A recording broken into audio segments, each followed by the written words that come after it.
उनके स्वार्थ के साधक बन जाए। शहरों में तो बहुत बुरा हाल है। पहले देखो मित्र होते थे, मित्र के संबंध में ये माना गया है कि विपत्ति काल कर सतगुण नेहा श्रुति कर सत्य मित्र गुण यह। जो विपत्ति के समय 100 गुना प्रेम करे और संपत्ति के समय कोई अपेक्षा न रखे, देने लेने में किसी प्रकार की शंका न रखे, तो मित्र होता है। आखिर वैसे मित्र कहाँ है? आगे तो अच्छी बात करेंगे, पीछे निंदा करेंगे, ये है, और नुकसान पहुंचाएंगे। क्योंकि जो जिनके स्वभाव खराब होते हैं उनको इसी से हर्ष होता है कि वो दूसरों का काम बिगाड़ दें।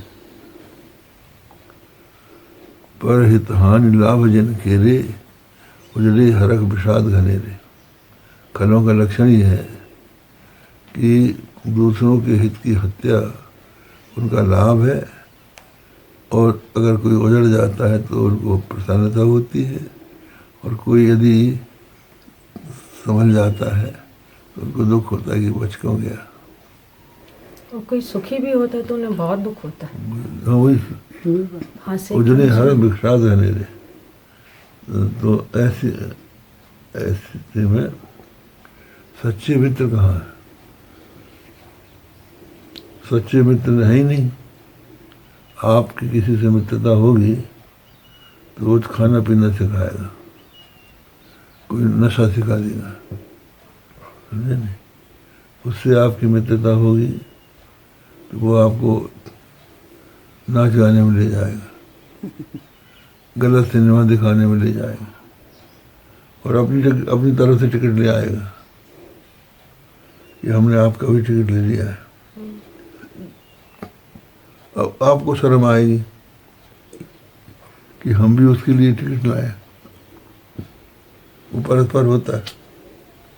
तो इस तरह से बढ़ते बढ़ते मनुष्य उसी कीचड़ में संता रहता है। तो जैसे हाथी है, दलदल में फंस जाए तो एक पैर उठाने के लिए दूसरा पैर डालता है तो वो गड़ जाता है, फिर उसके बाद वो गड़ जाता है। तो जिस दलदल से हाथी नहीं निकल पाता, उसी तरह वो आदमी भी नहीं निकल पाता। तो ये समझने की बात है।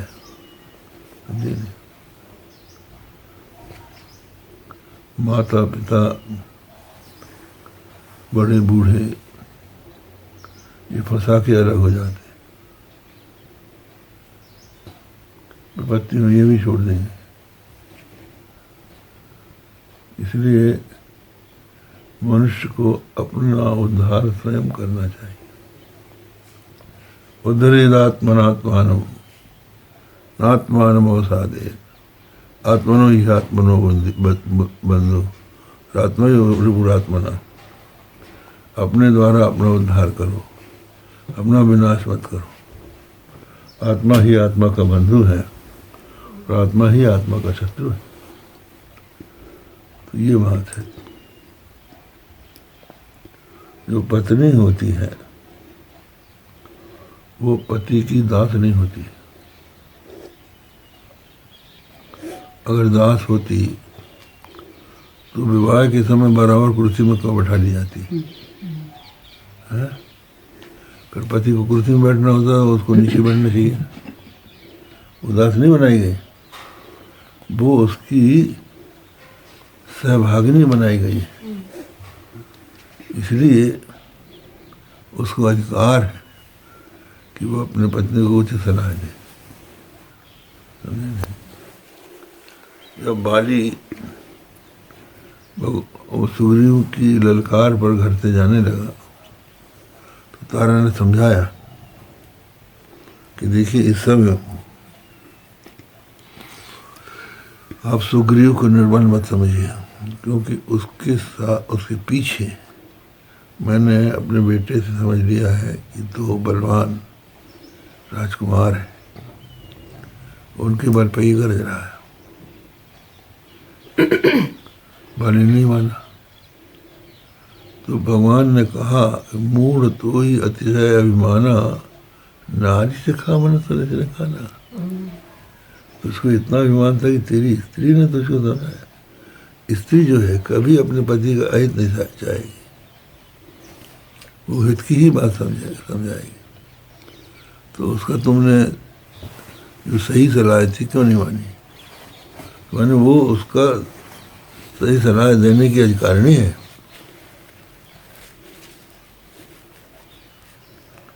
उचित अनुचित बता सकती और उसकी बात का असर पति पर पड़ता भी है, क्योंकि वो प्यार से समझाती।